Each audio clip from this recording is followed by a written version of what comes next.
नमस्कार। आज हम एक बहुत ही अहम मसले पर बात करने वाले हैं, ईरान के परमाणु ठिकानों पर जो हाल में अमेरिकी हमला हुआ, जिसे ऑपरेशन मिडनाइट हैमर कहा जा रहा है। जी हाँ, ये एक बड़ा ऑपरेशन था और इसकी काफी चर्चा है।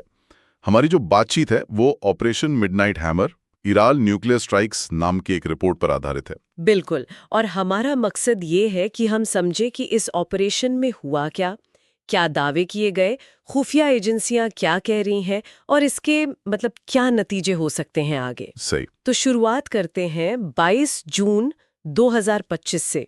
इसी दिन अमेरिका ने ईरान पर सीधा हमला किया। B-2 स्टेल्थ बॉम्बर्स इस्तेमाल हुए। हाँ, और उन्होंने फोडाओ, नतान्ज और इस्फहान, ये ईरान के अहम परमाणु ठिकाने हैं, इन पर GBU-57 बंकर बस्टर बम गिराए। ये बहुत शक्तिशाली बम होते हैं, जमीन के अंदर बने टारगेट्स के लिए। और सिर्फ बॉम्बर्स ही नहीं, पनडुब्बियों से टॉमाहॉक मिसाइलें भी दागी गई है ना। जी बिल्कुल, एक मल्टी प्रोंग अटैक था ये। और इसके फौरन बाद राष्ट्रपति ट्रंप का बयान आया। हाँ, और वो बयान काफी चौंकाने वाला था। उन्होंने कहा कि ठिकाने पूरी तरह नष्ट हो गए हैं, हिरोशिमा से तुलना भी कर दी। जी, व्हाइट हाउस का तर्क ये था कि ईरान को परमाणु हथियार बनाने से रोकना जरूरी था और ये एक्शन इसीलिए लिया गया। लेकिन जैसा अक्सर होता है, कहानी इतनी सीधी नहीं है। यहीं पर खुफिया एजेंसियों की रिपोर्ट सामने आती हैं, खासकर DIA की। हाँ बिल्कुल, डिफेंस इंटेलिजेंस एजेंसी यानी DIA की रिपोर्ट ने एक बिल्कुल अलग तस्वीर पेश की। उनके हिसाब से ये जो हमले हुए, इनसे ईरान का प्रोग्राम खत्म नहीं हुआ। खत्म नहीं हुआ मतलब ये कि उन्हें बस कुछ महीनों की, आप कह सकते हैं, एक मामूली रुकावट आई। रिपोर्ट में साफ कहा गया कि बहुत सारे सेंट्रीफ्यूज और जो समृद्ध यूरेनियम था वो सुरक्षित रहा। अच्छा। हाँ, और ये भी अंदाजा लगाया गया कि शायद उन्हें हमले से पहले ही कहीं और शिफ्ट कर दिया गया था। ये तो बहुत बड़ा फर्क है। एक तरफ पूरी तरह नष्ट का दावा, दूसरी तरफ मामूली रुकावट। और फिर राष्ट्रपति ट्रंप ने अपनी ही एजेंसी की रिपोर्ट को फेक न्यूज कह दिया। जी, ये बात भी सामने आई। ये दिखाता है कि प्रशासन और खुफिया एजेंसियों के बीच आकलन को लेकर कितना बड़ा मतभेद था। हालांकि ये भी बताना जरूरी है कि कुछ शुरुआती संकेत CIA और शायद इजरायली अधिकारियों से भी मिले थे कि असर शायद थोड़ा ज्यादा हो सकता है। पर वो भी कोई पक्की बात नहीं थी, बहस चल रही थी। तो असलियत में दो नैरेटिव चल रहे थे, एक पब्लिक दावा और दूसरा खुफिया आकलन। बिल्कुल, और इस फर्क का असर फिर जमीन पर भी दिखा। जैसे कि ईरान का जवाब। हाँ, ईरान ने जवाबी कार्रवाई की। उन्होंने कतर में जो अमेरिकी बेस है, अल-उदीद एयरबेस, उस पर मिसाइलें दागी। क्या वो मिसाइलें लगीं? नहीं, अमेरिकी डिफेंस सिस्टम ने उन्हें इंटरसेप्ट कर लिया, रोक लिया।